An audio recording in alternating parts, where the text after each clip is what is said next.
नमस्कार मित्रांनो, आज या मालिकेमध्ये आपण पाहणार आहोत की कामिनीचा फोन वाजलेला असतो आणि घाईघाईने कामिनी आता फोन उचलते. कामिनीच्या माणसाने फोन लावलेला असतो. कमळीचा गावात सत्कार होणार आहे मॅडम. काय सत्कार आहे का तिचा? वा वा वा. ते खरं तर कार्यक्रमाला मला यायला आवडलं असतं बरं का, पण आता फारच उशीर झालाय, नाही पोहोचू शकते मी कार्यक्रमाला. कसं आहे ना, स्वतःच्या कामामध्ये बिझी आहे ना मी, त्यामुळे नाही येऊ शकत. सांगते ना, अगदी तसंच करायचंय बरं. कार समारंभ होऊ देत. माणूस म्हणतो म्हणजे काय म्हणायचंय मॅडम, मला कळत नाहीये. अरे कसं आहे सांगते की, एखाद्या माणसाला इतकं वर चढवायचं, इतकं वर चढवायचं, इतकं वर चढवायचं, नादाळला की मार बरोबर बसला पाहिजे. कळतंय का? त्याच्या बाबतीत काय करायचं, कामिनीने कमळीच्या बाबतीत काय करायचं काय नाही, त्या माणसाला अगदी डिटेलमध्ये सांगितलेलं असतं. त्या माणसाने सुद्धा अगदी व्यवस्थित ऐकलेलं असतं. कमळीची कशी वाट लावायची कामिनीने बरोबर त्याला शिकवलेलं असतं. तो म्हणतो एकदा सत्कार समारंभ होऊ द्या, मग कशी वाट लावतो ना तुम्ही बघा. तर कुठेच थांबवायचं नाही, सत्कार झालाच पाहिजे. इतका मोठा सन्मान तितकाच मोठा अपमान. कसं आहे, आयडिया चांगली आहे ना. कामिनीचा माणूस कामिनी सारखाच असतो, अगदी बरोबर मॅडम. आता इकडे नयनतारा बरोबर भांडत असतो. ज्या पद्धतीने तिकडनं घेऊन आली असता मला हे अजिबात आवडले नाही. चुकीचं आहे आई, तुझे काही वागली ना एकदम चुकीचं आहे. मला अजिबात तुझं वागणं आवडलेलं नाहीये. पहिला तिच्या घरच्यांना काय वाटलं असेल, काय पद्धत होती तुझी वागण्या बोलण्याची. मावशीनं तर किती वाईट वाटलं. साधना मावशी, काय ओळख आहे त्या बाईची? काय रे साधना मावशी एवढं कौतुक करतो, काय ओळख आहे रे ती? काय ओळख आहे त्या बाईची? इथे राहत होती तेव्हा तिचं नाव साधना सांगितलं. गेल्यावर कळालं की तिचं नाव सरोज आहे. तर अजून काहीतरी तिसरंच नाव असेल ऋषी, तुला माहितीच नाहीये. पण तो आई तुला भान सुद्धा राहिलं नाही. तू काय बडबडते, काय वायफळ बडबड चाललीये तुझी, सेन्स बडबड चाललीये तुझी. अजिबात नाहीये ऋषी, मी काय बोलते ना नीट कळतंय आणि भानावर असूनच बडबड करतेय मी. भान हरपलेलं नाहीये आणि शब्द विचारपूर्वकच बोलतीये मी. कोणी ती साधना? कोणी म्हणजे? ते राहत होत्या आई, तू अशी कशी विसरू शकतो? वेगळं सांगितलं, व्यक्ती नव्हती ना वेगळी, त्याच होत्या ना. त्या किती चांगल्या वागायच्या, किती प्रेमाने, आणि काम तर कसलं करायच्या त्या. शाळेत माहितीये ना आपल्याला. शॉक्ड, हे सगळं माहिती असू सुद्धा त्यांच्याबद्दल तुझी अशी विचारसरणी आहे. त्याला म्हणते I am shock Rishi, me shock झालीये की ती साधना अशी वागू शकतीये. इथे आपल्या घरात राहिली एक फॅमिली मेंबर म्हणून, ओळख ठेवली तिने आपल्या समोर. मी शॉक झाली की एवढं सगळं कळालंय त्या बाईबद्दल, तरी तुझं काहीच रिएक्शन नाहीये. बापरे ऋषी, खरंच शॉक बसलीये, शॉक मध्येच आहे मी. बाईला स्वतःच्या नवऱ्याचं नाव सांगायला लाज वाटतीये. ती बाई अजून काय काय लपवू शकते आणि काय काय सांगू शकते. तिने आपल्या मुलीला, एवढ्या मोठ्या मुलीला, बापाचं काय नाव आहे ते सुद्धा सांगितलं नाही, आतापर्यंत लपवलंय. बाई बरोबर बोलले त्या, किंवा त्या बाईच्या बद्दल मी सगळं विचार करते तर काय फरक पडतोय? फरक पडतोय आई, फरक पडतोय. तुझे बोलते ते फक्त आरोप आहे, सत्य नाहीच आहे ना, त्यामुळे फरक पडतोच. का आहारी गेलाय की त्यांच्या बरोबर राहून एक शब्द सुद्धा त्यांच्या विरोधात ऐकायला तयार नाहीयेस, एक ब्र शब्द सुद्धा कोणी बोलायचं नाही, अशी तुझी ऍक्शन रिॲक्शन झालीये. फक्त कमळी साधना मावशी एवढंच विश्वास झाले ऋषी तुझं. त्यांचा इतका तिरस्कार करतेय ना की तुला त्यांच्या चांगल्या गोष्टी दिसत नाहीयेत. हा फरक आहे आई तुझ्यात. दिसतोय फक्त आणि फक्त गैरसमज, आणि तेवढाच तू घेऊन बसलीये. गैरसमज वाढवत चाललीये, त्यांना जाऊन वाटेल तसं बोलली, वाटेल तसा अपमान केला. बस फक्त एक विचार करून ठेवलाय त्यांच्याबद्दल. मुळे मोहितेचा आता सत्कार समारंभ असतो. गावात खूप जल्लोषात तिची तयारी चाललेली असते. स्टेज वगैरे उभारलेलं असतं, बॅनर वगैरे छापलेले असतात. मोठा असा कार्यक्रम असतो सत्काराचा कमळीच्या. आता काही ज्या बायका असतात त्या विरुद्ध असतात. त्यांनी तमाशा ऐकलेला असतो, हिचा सत्कार वित्कार कशाला करायचा, आणि ही कोण एवढी मोठी लागून गेली की तिचा सत्कार चाललाय. आता बायका त्यांच्यात कुजबूत असतात. काही जरा आवाज वाढवते आणि म्हणते हिचा कशाला आलाय सत्कार फितकार करा सगळं. दुसरी म्हणते काल एवढं रामायण झालं तरी आज काय सत्कार समारंभ चालले. काही आलेली असते ती म्हणते पहिला नंबर मिळवलाय अख्ख्या कॉलेजात नाही, युनिव्हर्सिटीमध्ये पहिला नंबर मिळवलाय, सत्कार तर झालाच पाहिजे. आज सरोजवर आहे ना, मग कमळीला दोष देण्यात काय अर्थ नाही. कमळीचा सत्कार होणार म्हणजे होणारच. बाई म्हणते वय काय, सत्कार करा, तिला मोठं करा, तिला डोक्यावर बसवा, करा तुम्हाला हवं ती करा. त्या पुरीनं कोणाच्या तोंडाकडे बघायचं. कसं म्हणताय, त्या सरोजचं काहीच चुकलं नाही. आता सांगतोय, पटत नाही ना, मग जा की घरी जाऊन बसा की. गाव एकटे तुमच्या जीवावर चालत नाही, सगळ्यांच्या विचाराने हा सत्कार समारंभ होतोय. तुम्हाला नाही पटत आहे, घरात जाऊन बसायचं, शहाणपणा शिकवायचं नाही. एक गृहस्थ असतात ते चांगलेच बोलतात त्या बाईला. कमळीचा सत्कार करायचा आणि तो मी करणार म्हणजे करणारच. त्यांच्यात भांडणं सुरू झालेली असतात. मोठा आरडाओरडा सुरू होतो, तमाशा सुरू होतो. तुम्हाला नाही पटत ना, घरी जाऊन बसायचं. अहो निघा घरी जाऊन निघा. आता या दोन टीम पडलेले असतात आणि तुंबळ अशी भांडणं सुरू होतात. एक माणूस येतो आणि शांत बसा, काय आरडाओरडा लावलाय रे, जरा गप्प बसा की. पण चाललेले असतात, काय चालवलं रे, ऐकता का जरा. सगळ्यांनी ना डोसकं उठून टाकलंय, जरा गप्प बसा. पुरीनं अख्ख्या राज्यात गावचं नाव मोठं केलंय, गावचं नाव रोशन केलंय तिने, आणि तिचा सत्कार करायचा. तर एवढं काय वाद चाललंय तुमच्या. मावशी सत्कार व्हायला पाहिजे की नाही. मावशी आता गप्प बसलेली असते आणि हो असं म्हणते की व्हायला पाहिजे तिचा सत्कार. पण कमळी आली आता घेऊन आलेली असते कमळीला. ये ग कमळी ये, तुझीच वाट बघत होतो. आमच्या गावची शान आहे ग बाई, ये स्टेजवर घेऊन चाललेले असतात, कारण तिचा सत्कार समारंभ असतो. कमळी खूप विचारामध्ये अडकलेली असते. काल जो तमाशा झाला ती विसरलेली नसते. ते बायकांना म्हणतो काय बघताय, आणि सगळे आता टाळ्या वाजवायला लागतात आणि कमळीचं स्वागत करत असतात. कमळी आली म्हणून सगळे टाळ्या वाजवतात. आता ऋषी नयनताराबरोबर भांडत असतो. कमळी किती चांगली हे तुला माहितीये. तू स्वतः अनेक वेळा तिचं कौतुक केलंय. किती कमळीविषयी काय काय बोललीस तू, आठवत नाहीये तुला? त्यात आहे ना, कमळी किती आणि किती चांगली वागते किंवा समोरच्याचा किती चांगुलपणाने विचार करते ती लक्षात आहे की विसरलीस? कमळी एक इंडिपेंडेंट बाई आहे, प्रोग्रेसिव्ह माइंड आहे तुझं. दुसऱ्या बाईबद्दल असं कसं बोलू शकते? म्हणजे तुझ्याकडनं ही अपेक्षाच नाही. मला सहनच होत नाही की तुझे असे विचार आहेत. तारा म्हणते आहे ना, मी इंडिपेंडेंट आहे, प्रोग्रेसिव्ह माइंड आहे माझं, बिचारी नाही या. मला स्वतःची माझ्या संसाराची लाज आणि ती लाज बाळगते. सगळ्यात महत्वाचं पॉइंट आहे ऋषी. कसं बोलायचं, कुठे कसं वागायचं, कुठे थांबायचं चांगलंच माहिती आहे ऋषी. मला मोस्ट इम्पॉर्टंट त्या पाठीशी अत्यंत स्वाभिमानाने तुझ्या वडिलांचं नाव लावते. त्याचा गर्वच आहे मला. वाटावं असं काही केलेलंच नाहीये ना, त्यामुळे लाज वाटतच नाही ऋषी मला. कळलं तुला? स्ट्रेंज वाटत नाही ऋषी? नाही, कमळीला लहानाचं मोठं केलं पण नवऱ्याचं नाव सांगितलं नाही, तिच्या बापाचं नाव तिला लावू दिलं. कमळीला का माहित नाही तिचे वडील कोण आहे? कारण आहे सांग ना आई. बासा बास गुन्हा काय ग नक्की कळेल का? तिचा बाप कोण आहे कोण नाही यावर ना जज करायचंय का? आता म्हणालीस ना प्रोग्रेसिव्ह आहे, इंडिपेंडंट आहे आणि असं विचारित होय तुझे. बाईचा नवरा त्याच्या बरोबर नाहीये, मग त्या बाईचीच चूक असणार असे बुरसुटलेले विचार आहेत काय तुझे?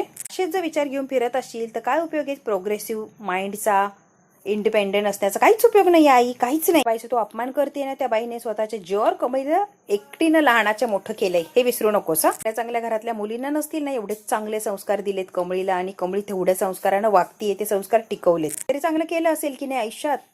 काहीतरी चांगलं म्हणावं असं असेल ना गाई. खूप चिडलेला असतो नयनताराशी. इतका भांडत असतो. नयनतारा सुद्धा शब्दाने शब्द प्रत्येकाला देतच असते आणि काही ना काहीतरी बोलतच असते. एक्झॅक्टली हेच मला म्हणायचंय ना. दिसतंय ना प्रकरण तितकं सोपं नाहीये ऋषी, फार कॉम्प्लिकेटेड गोष्टी आहे. पण अनफॉर्च्युनेटली तुला यातलं काही कळतच नाही. ते माझं बॅड लक आहे. मी लहान नाहीये हे तुला अजून अंडरस्टँड होतच नाहीये का? मी मोठा झालोय, माझे विचार आहे, मी विचार करू शकतो. तुला कधी रिअलाइज होणार आहे? मी लहान ऋषी राहिलो नाही, मी मोठा झालोय, मी विचार करू शकतो, स्वतंत्र विचार आहेत माझे, ओळखता येतात मला. त्याला म्हणते मूर्ख आहेस ऋषी, तुला काहीच माहित नाही, तू आर स्टुपिड. प्रेमात आहे ना आंधळा झालायस. इकडे आता कमळीच्या गावात कमळीचा मोठा असा सत्कार समारंभ असतो. सगळे मंडळी जमलेली असतात. कमळीला स्टेजवर बसवलेलं असतं.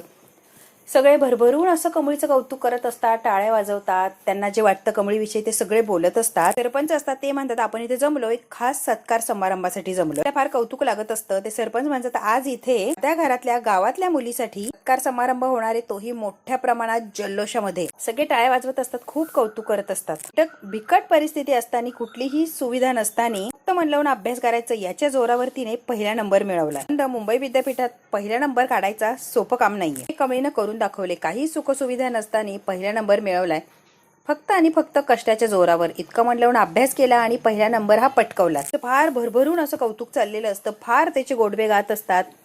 कमळीलाही छान वाटतं आणि त्याहून निंगेला सुद्धा छान वाटत असतं. सगळं छान आणि व्यवस्थित असं गावातलं वातावरण असतं. इकडे आता नयनतारा आणि ऋषी दोघांचं भांडण अजूनही चाललेलं असतं. नयनतारा भांडत असते, काहीही बोलत सुटलेली असते कमळी आणि साधनाविषयी. ऋषी प्रत्येक वेळेला नयनताराचा शब्द हाणून पाडत असतो आणि तू चुकीची आहे, कमळी आणि साधना बरोबर आहे हे दाखवण्याचा प्रयत्न करत असतो. नको ते बोलली, किती कोसलंच ग त्यांना. एकदा तरी स्वतःला त्यांच्या जागेवर ठेवून बघ, म्हणजे तुला कळेल ते नेमकी काय आहेत. इतका बारीक विचार करत असतो साधना आणि कमळीचा, त्यामुळे त्यांनी अगदी जवळून त्यांना बघितलेलं असतं. नयनताराला म्हणतो की फक्त स्वार्थीपणे विचार करते. जरा साधना मावशीच्या जागेवर जाऊन विचार कर, मग तुला कळेल काय सत्य परिस्थिती. त्यांचं दोघांचं मायले काय तर भांडण चाललंय. ते आलेलं असतो रोहित. नयनतारा म्हणते मला काही गरजच नाहीये कोणाच्या जागेवर जायची आणि कोण काय ते बघायची. मला काही देणं घेणं नाहीये आणि गरजही नाहीये. रोहित आता यांची भांडणं ऐकतो. Enough is enough.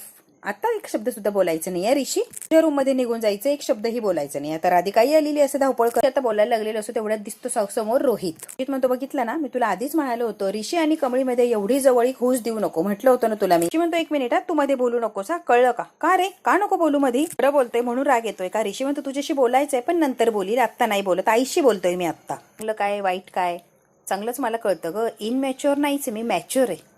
म्हणूनच तू त्यांना दोघींना वाटतेल ते बोलत होती, वाटतेल तशी त्यांच्याशी वागत होती, तरी सुद्धा मध्ये मी काही बोललोच नाही. कारण तुझ्या डिग्निटीची काळजी आहे ना मला. मॅनर्स आहेत तेवढे, म्हणून मी काहीच बोललो नाही. तिला म्हटलेलं असतो ऋषी की तुझ्याबरोबर तर बोलायचंय पण नंतर बोलेल, आधी आईशी बोलून घेतो. तू घरात मात्र काहीही बोलशील आणि मी काही ऐकून घेईल असा अर्थ होत नाही. बाकीच्यांच्या समोर मी काही बोललो नाही याचा अर्थ घरात सुद्धा ऐकेल असं होत नाही. तू चुकतीये हे तू मान्य कर. त्याला म्हणते बासा शहाणपणा शिकू नकोस, विषय इथेच बंद कर. आता तुझ्याशी या विषयावर बोलायचं नाहीये. Please Rishi stop. सगळ्याच गोष्टी बंद कर. आता काही ऐकायचंय नाहीये. कशाबद्दल वादही घालवायचा नाही, हा विषयच मुळात बंद करूया. प्लीज इथून निघून जा तुझ्या रूम मध्ये. राधिका म्हणते आई ऋषीला कमळीची काळजी आहे म्हणून. राधिका शांत बसतीस का तू? काय तमाशा घातलाय ना आई? जे काय बोललीस ना त्यांना ते कधीही विसरणार नाही, लक्षात ठेव तू. खूप चुकलीस तू, खूप चुकलीस. ठीक आहे, नाही बोलायचंय ना, नकोच बोलायला आपण या विषयात. लहान नाही राहिलो मी, आता मोठा झालोय. माझे स्वतंत्र विचार आहेत, मतं आहेत माझी. प्रत्येक गोष्टीमध्ये स्वातंत्र्य आहे हे तू लक्षात ठेव. हवे ते आणि अगदी तसेच निर्णय घेणार हे सुद्धा तू लक्षात घे. आता नयनताराला चॅलेंज करतो, माझ्या मनानेच मी विचार करणार. आता राग निघून गेलेलो असतो. आता आगीत तेल ओतायला असतोच. आई ऋषी पूर्णपणे बेजबाबदार झालाय. अजिबात त्याला जबाबदारी अजिबात सहनच होणार नाही किंवा पेलवणारच नाहीये. जबाबदारीने तर वागू शकत नाहीये. हा परत घरातून न सांगता बाहेर निघून गेला तर काय व्हायचंय का मीटिंग्स वगैरेच. पुन्हा एकदा तुला समजावून सांगतो, ऋषीवर भरोसा ठेवू नको, ऋषीवर नको तितक्या जबाबदाऱ्या देऊ नको. तिला वेळेत लगाम घाल आणि तुझ्या ताब्यात ठेव. तुझ्या हाताला लागणार नाही, इतक्यात निसटून जाईल. मला म्हणते आता ऋषीला हात धरून तिकडनं घेऊन आली. आता कमळीचं काय करायचं मी बघते की. त्या कमळीचा बंदोबस्त मी बरोबर माझ्या पद्धतीने करते. आता यांचं बोलणं हे राधिका ऐकत असते. शॉल नारळ दिलेला असतो, तिचा सत्कार केलेला असतो अख्खा गावाच्या समोर आणि अख्ख्या गावाने कमळीचा सत्कार समारंभ केलेला असतो. आता सरू सुद्धा आलेली असते आणि सरू सुद्धा आपल्या पोरीचं कौतुक स्वतःच्या डोळ्याने बघत असते की इतकं कौतुक चाललंय, अख्ख्या गावाने माझ्या पोरीचा सत्कार केलाय का, तर पहिला नंबर पटकवलाय म्हणून. विरोधक असतात त्यांनी लगेच लिहिलेलं असतं बापाचं नाव सांग, तुझ्या बापाचं नाव काय आहे, कमळी कोणाची आहे, कमळीच्या बापाचं नाव काय.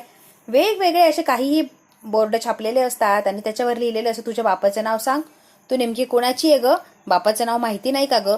घाणेरडे असं काहीतरी लिहिलेलं असतं. तर ते वाचून कमळीला फार त्रास होणार. एकीकडे सत्कार झालेला असतो तर एकीकडे दुःखात लोटणार असतात कमळी. ही सगळी कामिनीची माणसं असतात आणि कामिनीच्या माणसानेच हे सगळं करायला लावलेलं असतं.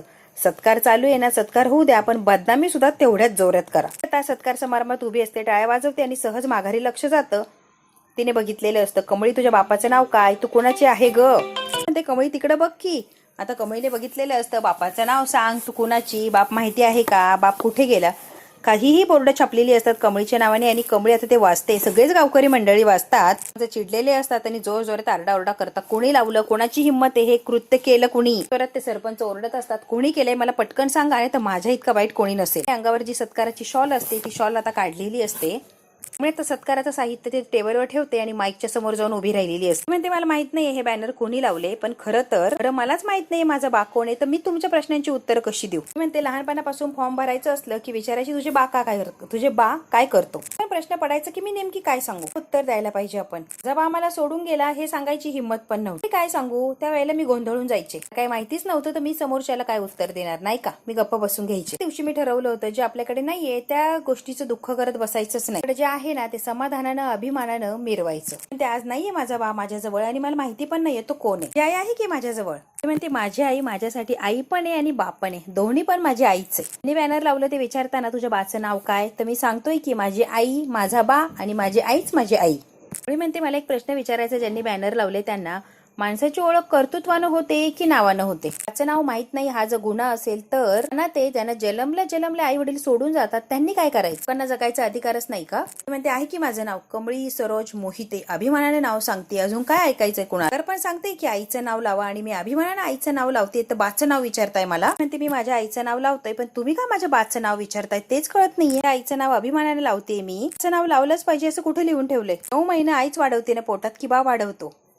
माखू घालते, पहिलं पाऊल टाकायला शिकवते, बोलायला शिकवते, संस्कार वळण सगळं काही आईच लावते. तिचं नाव जर अभिमानाने लावायची वेळ आली तर त्यात काय कमीपणा आहे, अभिमानानं ते लावलंच पाहिजे. तिने प्रश्नाचं उत्तर इतकं सुंदर दिलेलं असतं, इतकं सुंदर की प्रत्येकाच्या डोळ्यात पाणी आलेलं असतं. तिची चेष्टा करणाऱ्या लोकांची सुद्धा आणि तिच्या काळजी करणाऱ्या लोकांच्या सुद्धा डोळ्यात पाणी आणलेलं असतं. असं तिने उत्तर दिलेलं असतं. बाचं नाव काय, लागलं खुपलं काही जरी असलं, थोडं दुःख झालं तर आई पहिले नाव येतं आणि आईच आपल्या समोर येते मदतीला. आपल्याला दुःख झालं तर सगळ्यात जास्त त्रास होणारी असते ती फक्त आईच असते की बा थोडे असतो. आई आपल्यासाठी खस्ता खातीये, खंबीरपणे उभा राहते, तर आईचं नाव लावायला कमीपणा कसला, आणि लावते अभिमानाने आईचं नाव, तर बाचं नाव जाणून घ्यायची काय घाई झालीये तुम्हाला. शिवाय आहे का कोणाचं अस्तित्व, जिच्यामुळे आपलं अस्तित्व आहे तिचं नाव लावा की अभिमानानं, कशाला त्या बापाचं नाव विचारतात. ते म्हणते म्हणूनच पुन्हा एकदा अभिमानाने सांगतो, हे नाव आयुष्यभर अभिमानाने मिरवणारे मी कमळी सरोज मोहिते. त्या सगळ्या लोकांनी टाळ्या वाजवलेल्या असतात, कमळीचं भरभरून असं कौतुक केलेलं असतं. खरंच हिमतीची आणि धाडशी कमळी आहेस ग तू. ऋषी बेडरूम मध्ये आलेला असतो, इतका टेन्शन मध्ये असतो. कमळी आणि सरू मावशीचा अपमान झालेला असतो आणि हे अजिबात ऋषीला सहन झालेलं नसतं. आता राधिका आलेली असते घाईघाईने त्याच्या रूम मध्ये. आता कॉफी वगैरे ठेवते, नाश्ता आणलेला असतो. ऍटिट्यूड बघितला ना आईचा. राधिकाला आता ऋषी सांगत असतो कमळीची काय सिच्युएशन आहे आणि इथे काय चाललंय तिचं बघ की. हवं होतं तुला कळलं असतं कमळी आणि कमळीच्या आईशी कशा भाषेत बोलली आई. म्हणते ऋषी या सगळ्याबद्दल आपण बोलूया, नंतर बोलूया. आपण बोलूया नाही बोलूया असं म्हणतेय का मी. कडे बघतोस का रात्रभर प्रवास करून आलायस तू, दमलाय थकलाय तू, बिघडली बरोबर ना. आधी काहीतरी खाऊन घे आणि मग ही बडबड कर. आराम कर तू, खा ना काहीतरी, मग निवांत बोलू. सांगते ना तुला ऋषी, प्लीज प्लीज ऋषी तू आराम कर बरं, मग आपण बोलूच. या म्हणतो वहिनी कमळी खूप टेन्शन मध्ये असेल ग, बिचारीला काही सुचत नसेल, इतकं टेन्शन असेल ना की बस. तू वेडायस काय रे, मुंबई सारख्या ठिकाणी ती जर राहू शकते, वागू शकते, वर्ष काढू शकते. तिचं गाव तर आयुष्य गेलंय त्या गावामध्ये, तिथे ते इझिली प्रवास करू शकते ती. डोंट वरी, काहीच होणार नाही तिला. आणि खूप समजावून सांगितलेलं असतं ऋषीला. एक मैत्रीण, बहीण, वहिनी सगळ्या भूमिका राधिका निभावत असते आणि ऋषीला खूप चांगल्या पद्धतीने समजावत असते. सगळं वातावरण तापलेलं आहे, आता किती जरी समजवायला गेलं तर काही समजदार नाहीये. तू जरा शांत होणार ऋषी प्लीज. ही कमळी खंबीर आहे माहिती ना तुला, प्रत्येक प्रसंगामध्ये ती अगदी ताकदीने उभा राहते, लढते, बरोबर ना. तिची काळजी ती बरोबर घेईल रे. आता कॉफी प्यायला लागलेली असतो. इकडे कमळी जी असते ती खूप विचारामध्ये अडकलेली असते. ती जरी सगळ्या गावकऱ्यांच्या समोर हिमतीने बोललेली असते, पण तिच्या मनामध्ये प्रश्न असतो की माझा बा कोण. अशी उदास का बसलीस ग तू. किती भारी बोलली निंगे. आता कमळीवरला बोलतं करत असते पण कमळी काही बोलत नसते. जण कसे टाळ्या वाजवत होते. कमळी निंगे माझं मन आतल्या आत खातंय, मन मला प्रश्न विचारतंय, त्या मनाला काय उत्तर देऊ. त्याचे प्रश्न आहे, त्याचे उत्तर आहेत का माझ्याकडे. माझं मन स्वतःच खातंय स्वतःला. आपल्या लोकांच्या सगळ्या प्रश्नांची उत्तरं द्यायला तयार आहे, पण माझ्या मनाला काय समजावू, त्याला काय उत्तर देऊ.